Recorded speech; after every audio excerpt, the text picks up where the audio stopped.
Selamat berjumpa di Kontekstua Bible Reading. Kita sampai Kejadian pasal 35.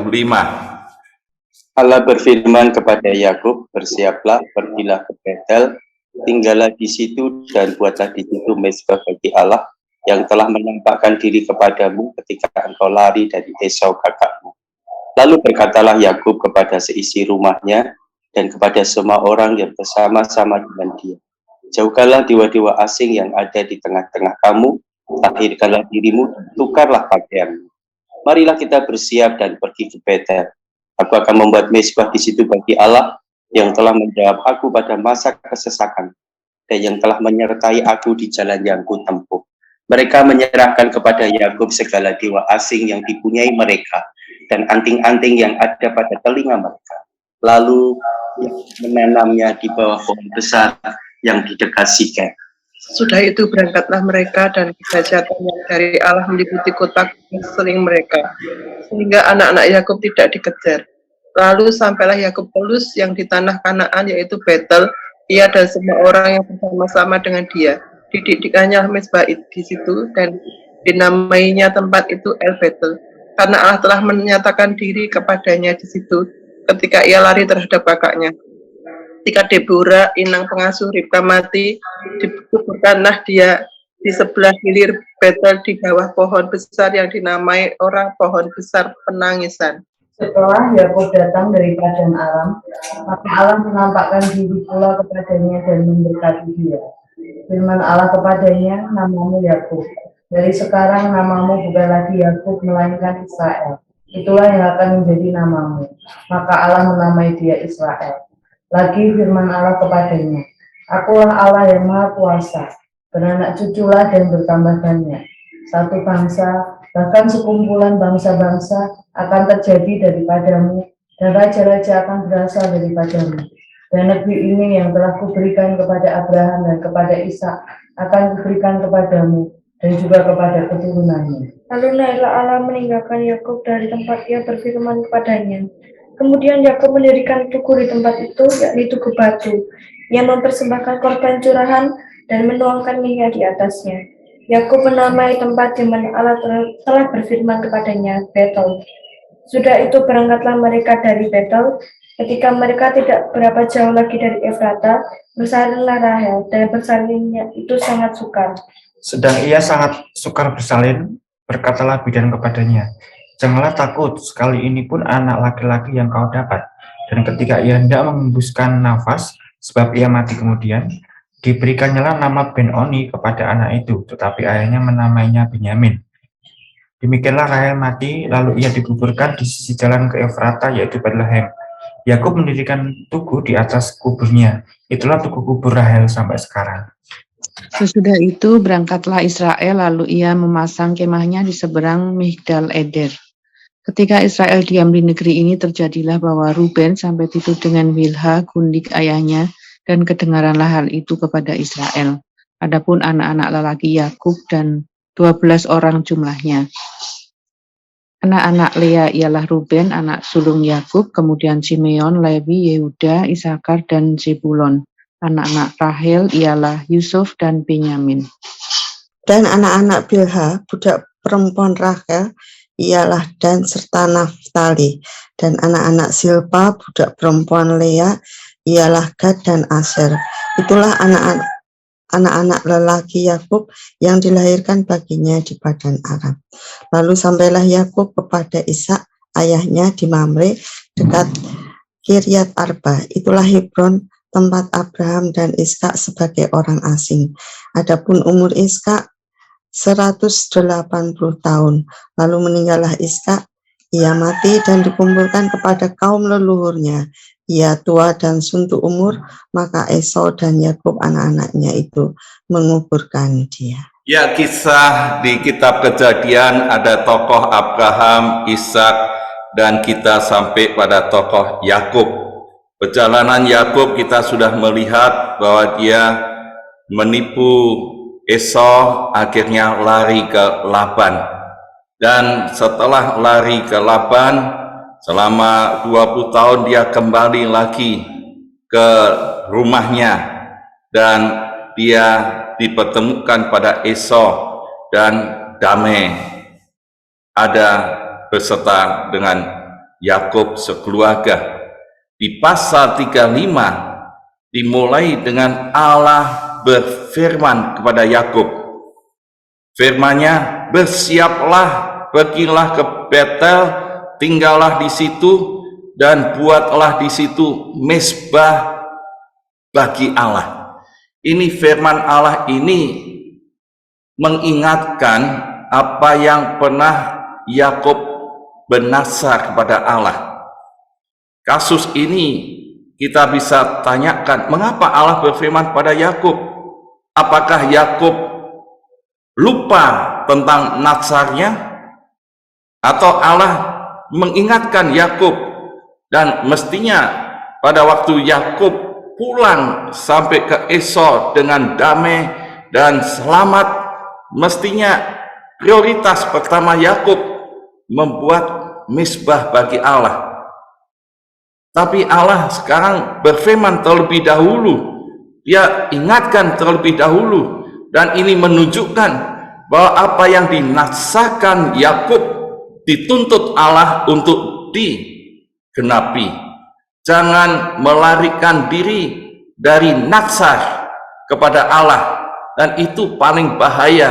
Seringkali ada yang sudah komitmen, saya mau jadi hamba Tuhan, pada waktunya dia melarikan diri dan ada akibatnya. Dan kita melihat Yakub pernah bernasar pada Allah di Kejadian 28 ayat 20 sampai dengan 22.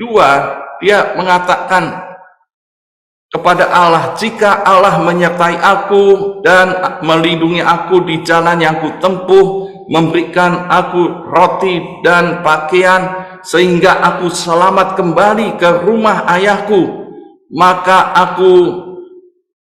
Tuhan akan menjadi Allahku. Dan ayat 22 nasarnya, dan batu yang kudirikan sebagai tugu ini akan menjadi rumah Allah, dan dari segala sesuatu yang kuberikan kepadaku akan ku selalu persembahkan 1/10 kepadamu. Dan tempat itu yang dulunya bernama Luz diganti Yakub Betel, dan Allah menyuruh sekarang ke Betel untuk Yakub menggenapi. Dan Betel ini artinya rumah Allah, rumah Allah. Dan apa yang sudah dinasahkan Yakub jangan dihindari, jangan diabaikan. Dan ini Allah katakan, kamu jelas sudah selamat sekarang kembali ke rumah ayahmu. Apa yang akan kamu lakukan? Pergi ke Betel, buat mezbah bagi Allah. Dan kita melihat bersyukur Yakub orang yang taat, diingatkan firman Allah. Yakub sekarang pergi ke Betel dengan mempersiapkan seisi rumahnya bersama-sama dengan Yakub. Semua dewa-dewa asing yang ada di tengah-tengah anak buahnya supaya disingkirkan, dijauhkan. Tahirkan dirimu, tukar pakaianmu supaya hidupnya suci, bersih, untuk mendirikan rumah Allah. Bersiap ke Betel, membuat mezbah bagi Allah, membuat mezbah bagi Allah.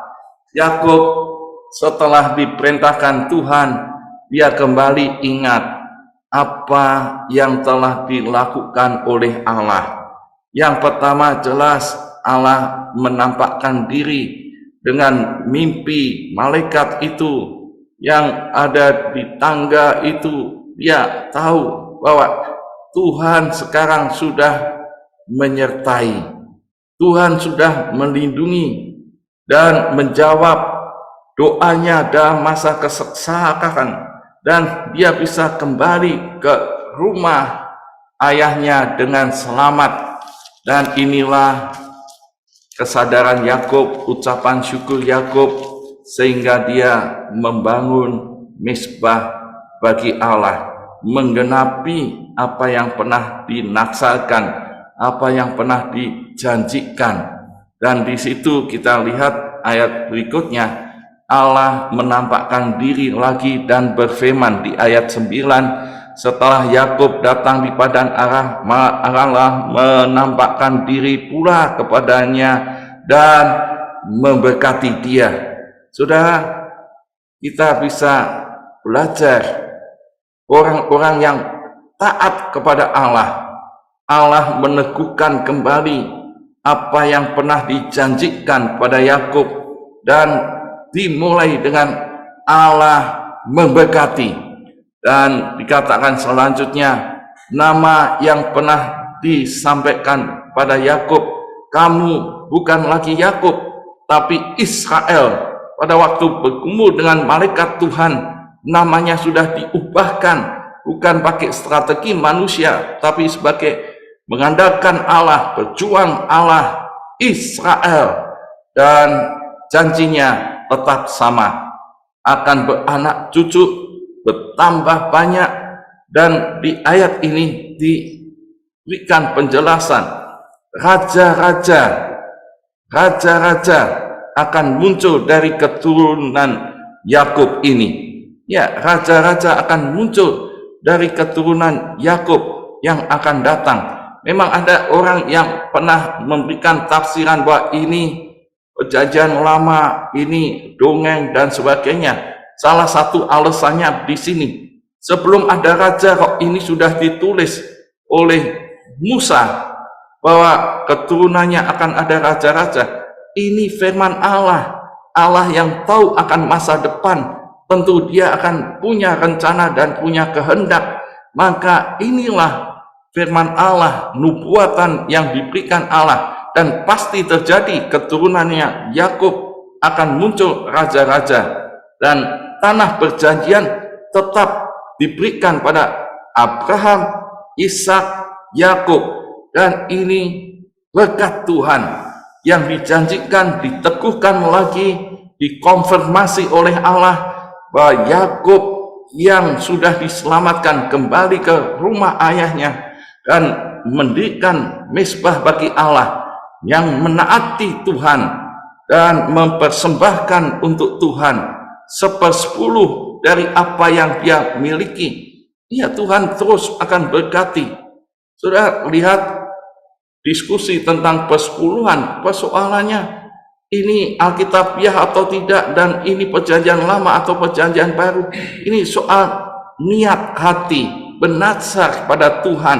Yakub mau memberikan kepada Tuhan 10% dari apa yang dia dapat, karena dia tahu bahwa berkat itu dari Allah, penyertaan itu dari Allah. Tuhan yang sudah menyelamatkan, Tuhan yang sudah memulihkan ke rumah ayahnya dengan selamat dan diberkati. Tidak ada yang tidak dengan ucapan syukur. Dan Yakub jelas dia di sini menjadi satu teladan, memberikan rumah Tuhan terlebih dahulu dan memberikan persepuluhan yang untuk Tuhan. Dalam hidupnya dia mengkuduskan, mentahirkan, menyucikan, pakai pakaian yang bersih yang harus diganti dengan tahir, datang kepada Allah, menyembah Tuhan, mezbah Allah ini, rumah Allah. Dan kita melihat perjalanan mezbah Allah, bait Allah, dan kita tahu sampai perjanjian baru Paulus menegaskan tubuhmu adalah bait Roh Kudus, dan ini perlu kita lakukan. Dan saudara, janji harus ditepati, ya. Yang kedua, kita bisa melihat Allah berkenan bahwa ada mezbah Tuhan yang terus menerus untuk memuliakan Allah, untuk mempersembahkan bagi Allah ucapan syukur, doa, dan segalanya untuk kemuliaan Tuhan. Di dalam Yesus Kristus ada kepastian keselamatan, hidup yang kekal, dan Tuhan selalu menyertai perjalanan hidup dan melindungi. Tuhan luar biasa. Dan apa yang bisa diberikan bagi Tuhan kalau tidak ucapan syukur? Memberikan tubuh ini, hidup ini, membangun mezbah bagi Tuhan, dan memberikan persepuluhan bagian dari ucapan syukur. Dan ini yang terjadi di hidup Yakub, ialah menjadi pengalaman saudara masing-masing. Kita tahu amanat teksnya bahwa Allah berkehendak orang percaya itu mendirikan mezbah Allah, rumah Allah, tubuhmu bait Roh Kudus, tubuhmu bait Allah, persembahkan hidupmu bagi Allah. Dan Allah tetap terus berjanji menyertai, memberkati, dan terus di dalam kehidupan ini bagi orang-orang yang taat kepadanya. Saudara, silahkan alami ini. Kalau sudah bernazar, jangan lari dari peneguhan untuk dilakukan. Tuhan akan menuntut itu. Jadi, saudara siapkah memberikan hidup ini bagi Allah? Dan kalau Anda taat pada Tuhan, saya taat apa yang disuruh Tuhan, apa saja yang dilakukan akan terus disertai Tuhan. Biarlah kita merespon satu lagu, Bapa, ku persembahkan tubuhku.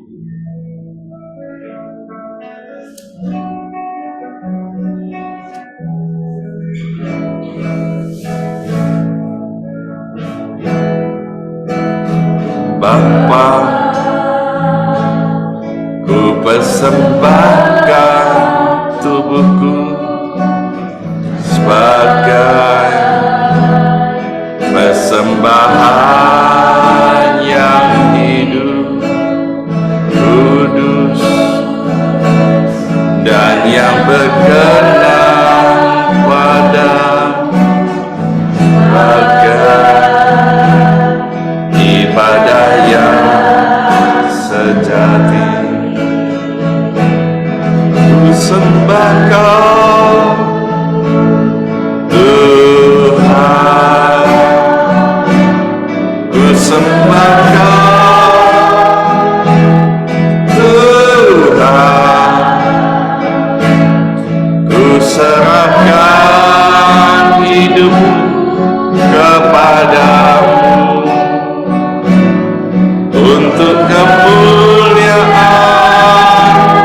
nama-Mu. Tuhan, terima kasih buat pagi ini kami dapat contoh dari Yakub yang akhirnya melakukan apa yang sudah dinazarkan dan menaati apa yang Tuhan perintahkan, yang Tuhan suruh menaati, dan Tuhan konfirmasi janji-janjinya dan berkatnya untuk Yakub dan keturunannya. Kami mengucap syukur Tuhan supaya kami masing-masing yang sudah bernazar biarlah memprioritaskan untuk menggenapi lebih dahulu dan mengucap syukur dengan mengadakan mezbah Allah, rumah Tuhan, dan hidup ini adalah rumah-Mu Tuhan. Pakai kami pribadi demi pribadi untuk kemuliaan Tuhan. Berkati semuanya dengan limpahnya supaya terus menjadi berkat, dan Tuhan terus sertai untuk kami memuliakan Tuhan dan memperluas daerah kami. Tuhan lindungi kami semuanya supaya tetap sehat tanpa kesakitan, melakukan kehendak Tuhan tanpa dosa, dan memuliakan Tuhan. Nama Yesus ditinggikan. Kami mengucap syukur di dalam nama Tuhan Yesus. Kiranya Tuhan terus memberkati dengan berlimpah-limpah.